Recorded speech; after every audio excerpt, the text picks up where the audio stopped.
puisque la rentrée scolaire arrive à grands pas. Je voulais te parler de comment faire une rentrée scolaire écologique et frugaliste, dans le fond, qui nous coûte pas cher et qui n'a pas un impact intense sur l'environnement, donc qui est quasiment carboneutre.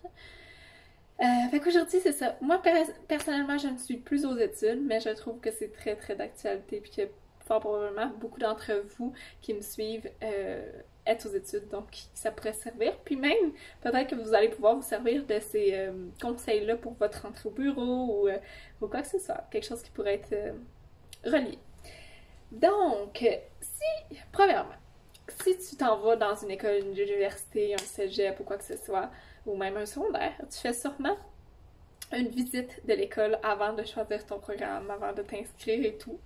Souvent, dans ces visites-là, des fois, ça requiert comme des déplacements en auto, des déplacements en avion, peut-être. Donc, souvent, si tu fais des déplacements comme ça, puis que l'université est habituée de recevoir ou le cégep est habitué de recevoir des étudiants de l'étranger, d'ailleurs. Et souvent, le comité environnement peut offrir un programme de compensation pour les CO2 que tu as émis pendant ton voyage. Par exemple, moi, quand je suis allée aux portes ouvertes de l'université de Sherbrooke, il y avait un programme, justement, que tu pouvais aller voir les personnes en charge, puis tu leur disais combien de kilomètres que tu as fait, puis en quel type de transport. Puis, ils allaient comptabiliser le tout et planter des arbres en conséquence pour que ton voyage, en fait, soit carboneutre. Aussi, quand tu fais ta visite de l'université, ben, tu peux prendre le temps de voir qu'est-ce qui est offert pour gérer tes déchets, qu'est-ce qui est offert pour les comités en environnement.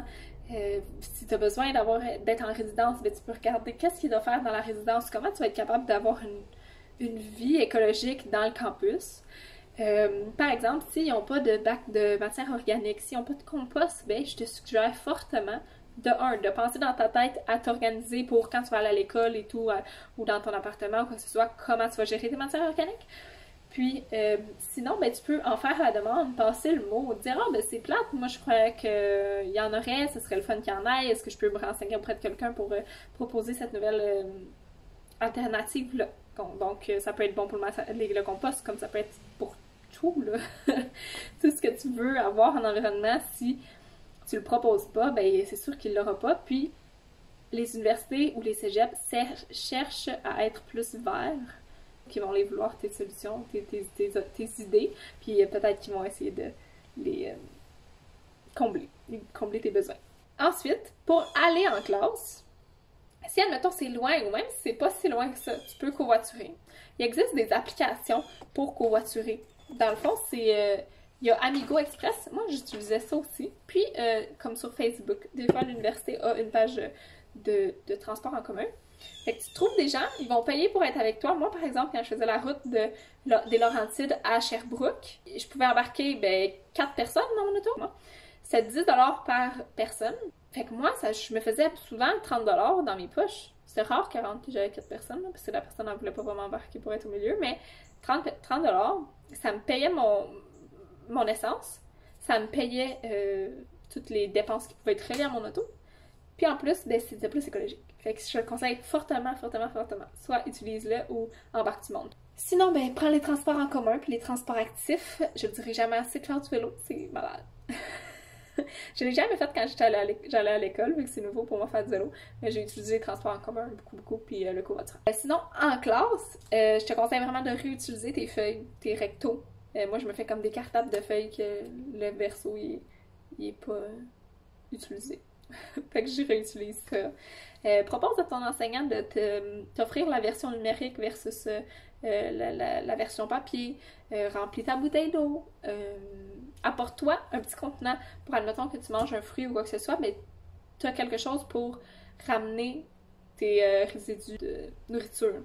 Donc, au moins, s'il n'y a pas de compost, tu peux les mettre au compost chez toi. Moi, là, quand j'étais à l'université, il n'y avait pas de compost dans mon appartement. Fait que j'avais comme un sac. Puis quand je retournais chez mes parents la fin de semaine, ben je le ramenais. Puis je le mettais là. Ou je l'amenais à l'université. Oui, c'est ça. L'université, elle avait du compost. Fait que moi, j'habitais super proche. Puis ben, je marchais avec mon sac de compost. Je le vidais dans le compost de l'université. Aussi simple que ça. Parce que comme des fois, t'as pas d'excuses. J'avais pas de compost, puis j'ai quand même réussi à en faire. Ensuite, quand tu commences l'école, tu as souvent une longue liste de choses à acheter, ou de manuels, ou de crayons, de cahiers, de cartables. De un, ça peut être vraiment stressant de voir autant de choses à devoir acheter pour ton portefeuille et pour l'environnement. Donc, ce que je te conseille, c'est pars sur cette phrase-là, achète rien de neuf. Sauf si, genre, ta vie en dépend et il n'y a aucune autre solution. OK? On se comprend? Fait que vas-y vraiment dans l'usager, dans l'emprunt, dans la location, dans le partage.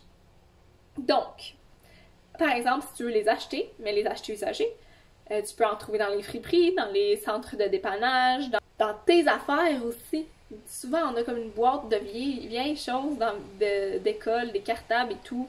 Donc, tu es capable de trouver dans tes affaires. Par exemple, moi, j'avais ces crayons-là, je pense, en secondaire. OK?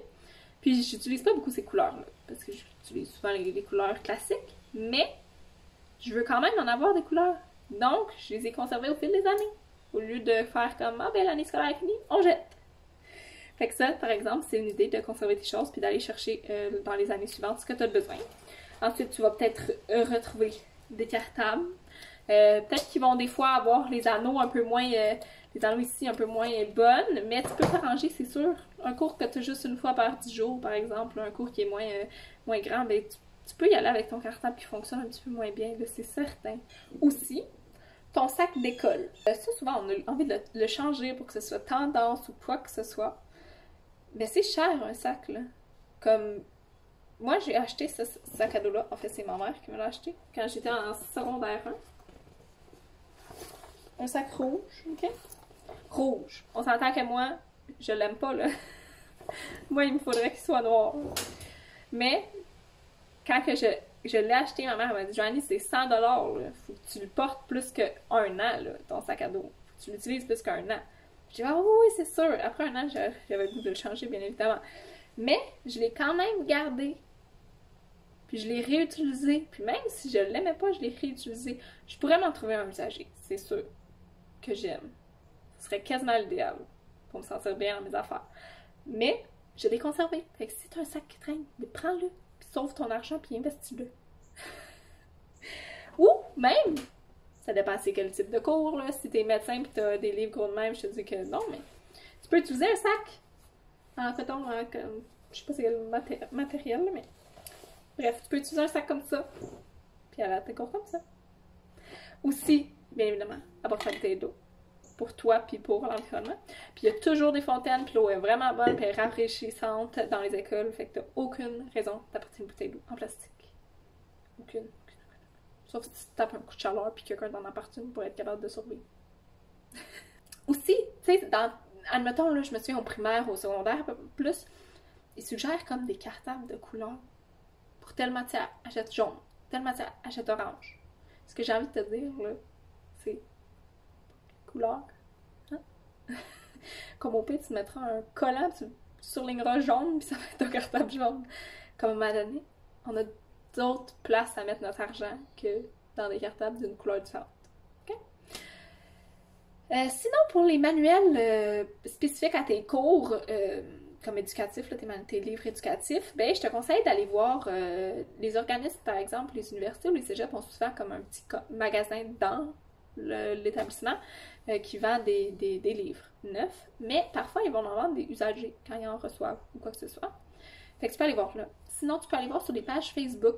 Des fois, l'établissement, comme il y a quelqu'un qui a créé une page Facebook, tu es capable de vendre des livres ou acheter des livres là.